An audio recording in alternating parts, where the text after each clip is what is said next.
दा बाग होटल। और हम अब बात करने जा रहे हैं कर्नल श्याम सिंह जी से, जो कि ऑनररी वाइल्ड लाइफ वार्डन भी हैं केवलादेव नेशनल पार्क के।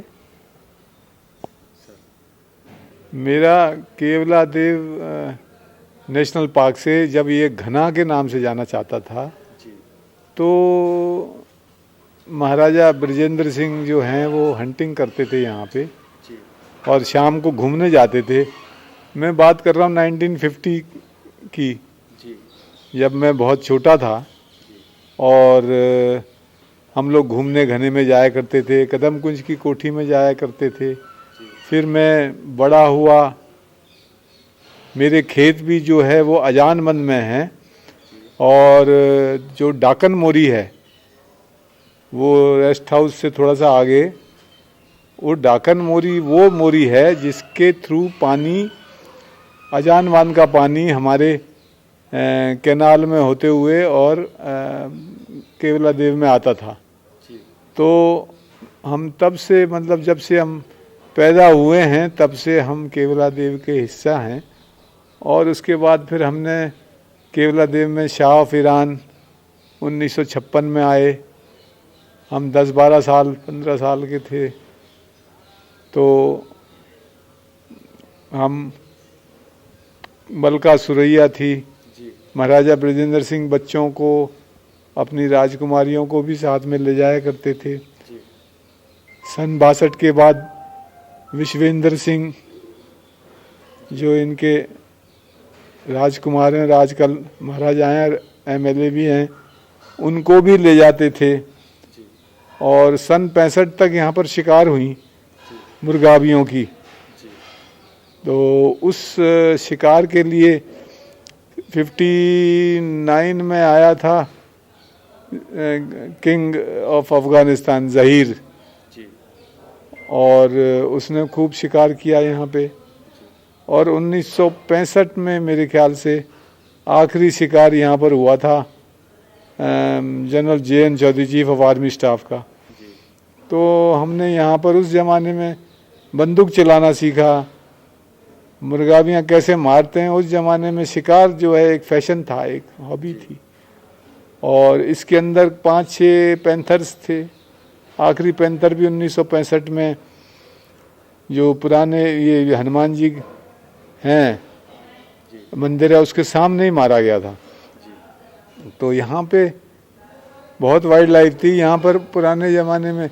अभी भी, पहले भी टाइगर भी आ जाते थे बंद बारेठे से, गंभीर नदी के, जो गंभीर नदी आती है करौली से, उसके रास्ते से यहाँ तक पहुँच जाते थे।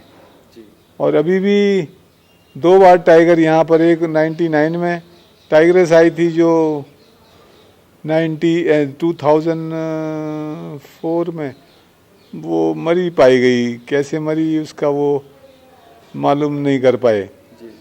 और अभी 2010 में टाइगर आ गया था फिर करौली से, may be it was from Sawai Madhopur.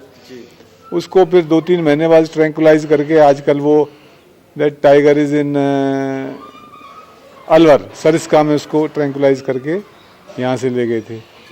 तो केवलादेव जो है, और इसका ये तो मेरे जीवन का वो है, लेकिन मेरे जीवन के अलावा इसका इतिहास कई हजार साल का है। कि यहाँ पर जैसे अब 125 पाइथन है, अजगर, तो यहाँ से अघापुर से अजगर राक्षस जो है वो कृष्ण को मारने के लिए मथुरा और वृंदावन, गोकुल जाते थे उनके पीछे। तो वो भरतपुर जो है वो ब्रज का एक हिस्सा है और धार्मिक इतिहास भी इससे जुड़ा हुआ है। और ये दलदल जो हैं ये शुरू से ही हैं। इनको 1902 में लॉर्ड कर्जन ने बनाया वो करने के लिए, शिकार करने के लिए इसको बनाया। तो ये एक हंटिंग प्रिजर्व बन गया। और उसके बाद 1930 में इसमें सॉल्ट निकालना बंद किया गया। इसको एक वो बना दिया गया, शिकार गाह राजाओं का। और इसके बाद इसके अंदर जो है वो हंटिंग एक अंग्रेज अफसरों के लिए और महाराजाओं के लिए एक एनुअल रिचुअल बन गया। और इसका इतिहास उसके बाद फिर आज़ादी के बाद फिर इसको सेंचुरी बनाया गया। और उसके बाद फिर इसको 1982 में नेशनल पार्क और 1985 में वर्ल्ड हेरिटेज साइट तक ये पहुंचा। यहाँ पर 200 करीब साइबेरियन क्रेन के रिकॉर्ड हैं, that is somewhere in 1950 to 60। और डॉक्टर सालिम अली महाराजा ब्रजेंद्र सिंह के पास यहाँ आते थे उनके साथ, तो उन्होंने 1939 में एक साइबेरियन क्रेन को शूट भी किया था ये स्टडी करने के लिए कि उस ज़माने में जब लाखों चिड़िया आती थी तो Siberian cranes were only about 200। और जब उसके बाद अब जो है वो 2001 में लास्ट पेयर आया और उसके बाद फिर यहाँ पे ये आनी बंद ही हो गई, एक्सटिंक्ट ही हो गई central race of Siberian cranes. Western race में 2 से 4 बताए जाते हैं जो कि ईरान की तरफ जाती हैं, और करीब 500 to 1000 बताते हैं जो ईस्टर्न रेस है विच गोज़ टू चाइना, वही अब सर्वाइविंग रेस बची है। तो मैं आपसे जानना चाहूँगा कि केवलादेव नेशनल पार्क की जो आज वर्तमान स्थिति है और आप इतने समय से जुड़े हुए हैं उसमें आप क्या बदलाव देखते हैं आज? बदलाव इसमें बहुत कुछ हुआ है। बढ़ती हुई आबादी, बढ़ता हुआ प्रेशर, क्योंकि ओनली केवलादेव जैसी जगह लिमिटेड रह गई हैं, या तो कैंटोनमेंट है या बंद बारेठा में एक सेंचुरी है। तो जितना भी प्रेशर है गायों का, भैंसों का, वो इस पे पड़ रहा है केवलादेव के ऊपर। तो केवलादेव के अंदर मेरे जीवन काल और अब मैं यहाँ पे कदम के पेड़ बहुत कम हुए हैं। इसका घनापन, इसमें बदलाव ये है कि पहले इतना घना भी था लेकिन इसके अंदर नुकसान कम नज़र आता था क्योंकि घना ज़्यादा था। इसमें खसखस, कन्नौज के व्यापारी आते थे, खसखस निकाली जाती थी। इसमें गायें भी चरती थीं। उस वक़्त इतना घना जंगल ये था कि इन सारे प्रेशर्स को झेल जाता था। आज ये इतना कमज़ोर जंगल हो गया है। अब वो क्योंकि बीच में इसमें पानी आना बंद हो गया, यहाँ के लिए पानी का इंतज़ाम करना पड़ा। तो चंबल का पानी पाइपलाइन से आता है, इधर दूसरा 20 किलोमीटर से उसमें आता है, पाइपलाइन में आता है। लेकिन जितना भी पानी पाइपलाइन से आता है उसके अंदर जीवाणु नहीं है। उसके अंदर जो प्रकृति क्रिएट करती है 52 तरह की मछलियाँ, यहाँ सिर्फ 8 तरह की मछलियाँ हैं जो ब्रीड कर सकती हैं। बाकी 45 तरह की मछलियाँ जो हैं वो यहाँ पे नहीं है। तो इसमें बदलाव बहुत आ गए हैं। और इसके अंदर अब वो भी आ गई है मंगूर। और मंगूर ने यहाँ की जो नेचुरल मच्छियों को कैसे आ गई, कहाँ से आ गई, अब ये तो एक रिसर्च का विषय है, क्योंकि अफ्रीकन कैटफिश है जो यहाँ पे लोगों को दी जाती है। और वो इसके अंदर आकर यहाँ की रोहू, कटला और दूसरी जो लोकल मछलियाँ हैं उनको ख़त्म कर रही है। उनका सीड तो आपके पास बैंक है ही, लेकिन बाकी जो गंभीर नदी में पहले बाणगंगा भी बहती थी, बाणगंगा बहनी बंद हो गई। गंभीर नदी भी अब पिछले साल थोड़ी बहुत आई थी, इस साल तो बिल्कुल नहीं आई।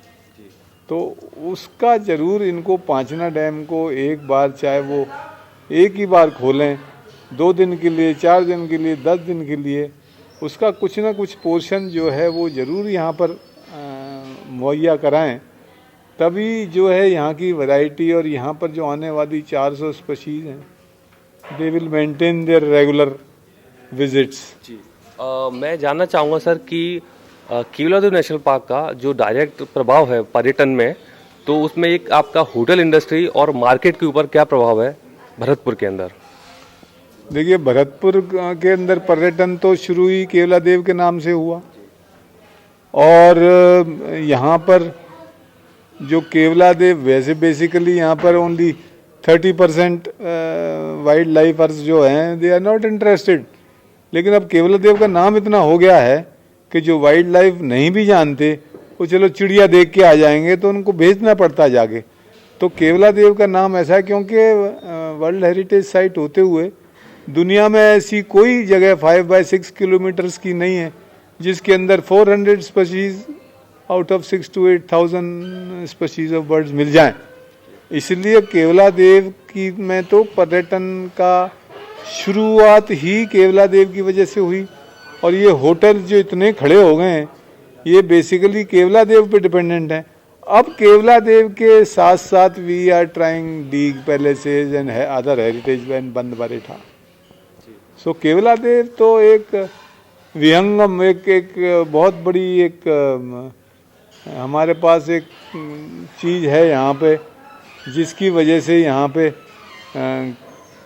कई करोड़ की रोटेशन पर्यटन इंडस्ट्री की यहाँ पर हो रही है। That is only because of Keoladeo. Keoladeo is bread and butter of this Bharatpur population. जी केवलादेव नेशनल पार्क की वजह से जो आप बता रहे हैं कि होटल व्यवसाय है पूरा मुख्यतः इस पे निर्भर है, तो मैं जानना चाहूँगा कि ये जो होटल व्यवसाय है केवलादेव नेशनल पार्क के ऊपर कितना पूरे साल के दौरान कितना निर्भर करता है, कितने महीने निर्भर करता है, पूरे साल निर्भर करता है, क्या इसका है आंकड़े क्या बोलते हैं इसके? देखिए, ये तो आपके ऊपर डिपेंड करता है।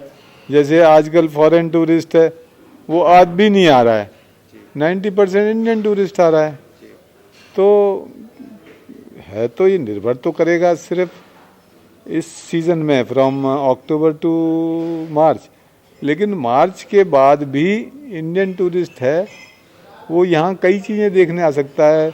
बंद बरेठा में लेक है वो देखने आ सकता है। तो ऐसा नहीं है कि भरतपुर और केवलादेव जो हैं वो सिर्फ 6 महीने के लिए, लेकिन हाँ इसका इम्पैक्ट जो है मैक्सिमम होता है ये 6 महीने जब पानी भरा होता है।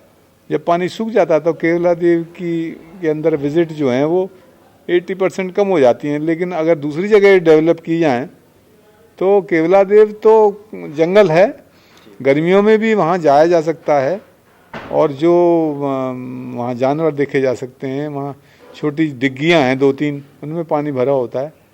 तो ऐसा नहीं है कि बिल्कुल ही बंद हो जाता है, कुछ ना कुछ थोड़ा टूरिज्म का इफेक्ट पूरे साल रहता है, लेकिन मैक्सिमम इम्पैक्ट जो है वो नवंबर सितंबर से अगस्त सितंबर से और मार्च तक रहता है।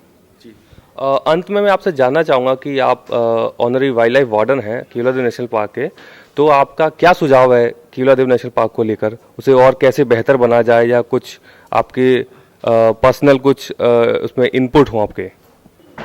इसमें मंगूर निकाल रहे हैं, बहुत प्रयत्न कर रहे हैं, और वो बिल्कुल निकलनी चाहिए। उससे जो है हमारी जो लोकल फिश प्रजातियां हैं उनको बहुत खतरा पैदा हो गया है, और ये जो है जो वहाँ उसके लिए सूट नहीं करती है।